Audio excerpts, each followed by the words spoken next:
बच्चों, कैसे हो आप सब। आज अपन करने वाले हैं एक्सरसाइज 11.4 का एक क्वेश्चन नंबर 3 है। ठीक है, तो देखिए एक ही आधार बीसी पर दो त्रिभुज एबीसी, मेरा ये आधार बीसी है, इस पर दो त्रिभुज बनाए ए बी सी और ये डी बी सी।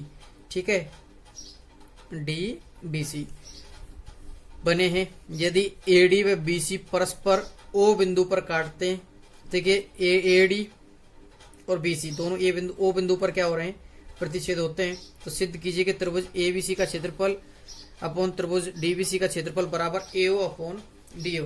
तो अपन को लिखना क्या है कि दिया है, सबसे पहले तो दिया क्या है वो लिखना है।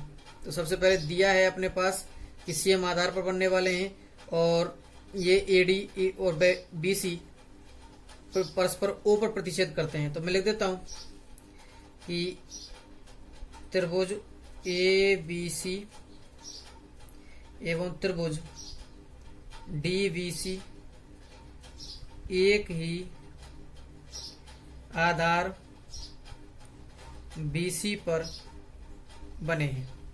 ठीक है, और एवं एडी तथा बीसी परस्पर ओ पर प्रतिच्छेद करते हैं। ठीक है, ये ओ पर प्रतिच्छेद करते हैं। अच्छा, अब अपने पास दिया है, लिख दिया अपन ने, तो सिद्ध करना है। सिद्ध करना है, क्या सिद्ध करना है? सिद्ध करना है अपन को कि त्रिभुज ए बी सी का क्षेत्रफल अपॉन त्रिभुज डी बी सी का क्षेत्रफल बराबर एओ अपॉन डीओ। ठीक है, अच्छा ये अपन को सिद्ध करना था। अब बात करते हैं अपन कि रचना की। रचना ए से बीसी पर ए एल एवं डी से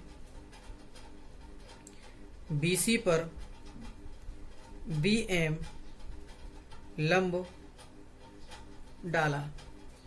ठीक है, अच्छा अब अपन बात करते हैं उत्पत्ति की। उत्पत्ति क्या होगी? सबसे पहले मैं लेता हूं त्रिभुज ए एल ओ एवं त्रिभुज बी एम ओ में, इन दोनों त्रिभुजों में देखिए क्या होने वाला है कि कोण L बराबर कोण M बराबर 90 डिग्री। कहां से? रचना से। ठीक है, अच्छा मैं इसको नाम दे दूं कोण 1 और इसको नाम दे दूं कोण 2। ठीक है, तो मैं लिख देता हूं कोण 1, ये तो L था, कोण 1 बराबर कोण 2। ठीक है, क्यों? क्योंकि ये क्या है, शीर्षाभिमुख कोण। क्या है ये? शीर्षाभिमुख कोण। तो इसलिए ए समरूपता से त्रिभुज एएलओ समरूप होगा त्रिभुज बीएमओ के। ठीक है, दोनों त्रिभुज क्या हो गए? समरूप हो गए। अतः संगत भुजाएं क्या होंगी? समानुपाती होंगी। जब संगत भुजाएं समानुपाती होंगी तो मैं लिख सकता हूं क्या कि ये एल अपॉन उसका डीएम, एक मिनट, ये बीएमओ नहीं है, डीएमओ। ठीक है, ये डीएमओ, एल अपॉन डीएम बराबर होगा, जैसे इसकी संगत भुजा एओ अपॉन डीओ ले लेता हूं मैं, एओ अपॉन डीओ के। ठीक है, ये डीएमओ लेना है। ठीक है, अच्छा अब मैं बात करता हूं कि त्रिभुज एबीसी का क्षेत्रफल अपॉन त्रिभुज डीबीसी का क्षेत्रफल बराबर 1/2, एबीसी का निकालता हूं मैं, 1/2 आधार क्या है इसका BC और ऊंचाई क्या है इसकी AL बटे 1/2 आधार क्या है इसका BC और ऊंचाई क्या है इसकी DM यही है। तो 1/2 से 1/2 कट गया और BC से BC कट गया, तो मैं लिख सकता हूं कि त्रिभुज ABC का क्षेत्रफल अपॉन त्रिभुज DBC का क्षेत्रफल बराबर AL अपॉन DM। ठीक है, ये समीकरण 1 था, तो इसलिए समीकरण 1 से मान रखने पर समीकरण 1 से मान रखने पर त्रिभुज ABC का क्षेत्रफल बटे त्रिभुज DBC का क्षेत्रफल बराबर AL अपॉन DM को क्या लिख सकता हूं मैं AO upon DO, AO upon DO। और यही आपको क्या करना था सिद्ध करना था। मैं लिख सकता हूं अब इति सिद्धम। ठीक है, अब अपन चलते हैं इसके नेक्स्ट क्वेश्चंस पर। नेक्स्ट क्वेश्चन है अपना 4th क्वेश्चन का फर्स्ट है, उसको करते हैं। देखिए क्या होगा 4th के फर्स्ट में कि निम्न प्रश्नों के हल ज्ञात कीजिए। ये तो अपना 4th क्वेश्चन है और उसमें पहला क्वेश्चन दिया गया है कि त्रिभुज ABC में DE समांतर BC। इसका मतलब कि DE समांतर BC है तो इसके बनने वाले संगत कोण भी समान होनी चाहिए। ठीक है, दूसरी बात AD अनुपात DB बराबर 2:3 अपने पास दिया गया है, तो त्रिभुज ADE और त्रिभुज ABC के क्षेत्रफलों के अनुपात ज्ञात करने हैं। तो अब सिद्ध करने वाला नहीं है, अब अपन को ज्ञात करने वाला क्वेश्चन दिया गया है। तो ठीक है, आइए करते हैं, सॉल्व करते हैं। तो अपने पास क्या है, सॉल्यूशन करते हैं सबसे पहले। तो चूंकि DE समांतर BC अपने पास दिया गया है, तो इसलिए त्रिभुज ADE एवं त्रिभुज ABC में, ठीक है, ADE एवं त्रिभुज ABC में कोण D बराबर कोण B। तो मैं लिख सकता हूं कोण D बराबर कोण B और कोण E बराबर कोण C। अच्छा, और लिख सकता हूं कोण A बराबर कोण A।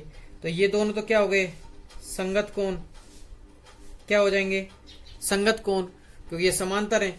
अच्छा, उसके बाद ये क्या हो जाएगा अपने पास उभयनिष्ठ। तो अपन लिख सकते हैं A समरूपता से क्या हो जाएगा, A समरूपता से क्या, दोनों त्रिभुज समान कोणिक समरूप हैं, तो अपन समरूप हैं, तो अपन लिखेंगे कि त्रिभुज ADE समरूप होगा त्रिभुज ABC के। ठीक है, अब दोनों त्रिभुज अगर ये समरूप हो गए तो अपना सबसे पहली बात अपन को लिखना क्या है, इसलिए संगत भुजाओं का अनुपात, संगत भुजाओं का, अच्छा ठीक है, एक मिनट अपन को अभी छोड़ते हैं। इसमें पूछा क्या है ADE त्रिभुज ABC के क्षेत्रफलों का अनुपात, इसलिए त्रिभुज ADE का क्षेत्रफल अपॉन त्रिभुज ABC का क्षेत्रफल। अच्छा, अपन को दिया क्या है AD अपॉन DB का, तो अपन इधर के लिख देते हैं। इसकी संगत भुजा कौन सी, संगत भुजा कौन सी लेता हूं मैं AD अपॉन AB, ये ले लेता हूं का होल स्क्वायर, ये रहेगा। इसको मैंने कहा समीकरण नंबर 1। ठीक है, अब मैं लिखता हूं कि चूंकि दिया है AD अपॉन DB बराबर 2/3, मैं इसको लिख सकता हूं क्या DB अपॉन AD बराबर 3/2, रिवर्स करके लिख दिया मैंने।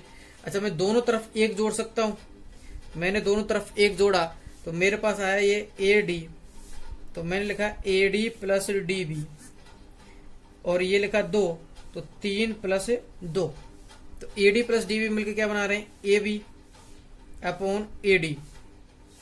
ठीक है, और ये आ रहे हैं 5/2। अपन से पूछा है उन दोनों के ADE एवं ABC त्रिभुजों का क्षेत्रफल, तो इसलिए मैं इसको रिवर्स कर लेता हूं क्योंकि अपन को रिवर्स में जरूरत है, तो मैंने इसको रिवर्स करके लिखा, तो ये अपने पास आ जाएगा। इसलिए AD अपॉन AB, इसका व्युत्क्रम कर दीजिए दोनों तरफ से, तो मैं लिख देता हूं 2/5। ठीक है, इसको मैंने कहा समीकरण नंबर 2।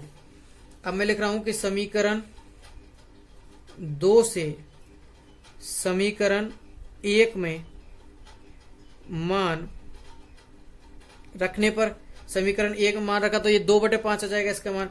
तो अपने पास आएगा त्रिभुज ADE का क्षेत्रफल बटे त्रिभुज ABC का क्षेत्रफल बराबर 2/5 का होल स्क्वायर। तो ये अपने पास आ जाएगा त्रिभुज ADE का क्षेत्रफल अपॉन त्रिभुज ABC का क्षेत्रफल बराबर 4/25। क्या आ जाएगा इनका अनुपात, इसलिए अनुपात को लिख सकता हूं मैं 4:25। ठीक है। अच्छा, इस प्रकार से ये क्वेश्चन नंबर 4 का पहला कंप्लीट हो गया। अच्छा, अब नेक्स्ट क्वेश्चन अपन करते हैं नेक्स्ट वीडियो में। धन्यवाद।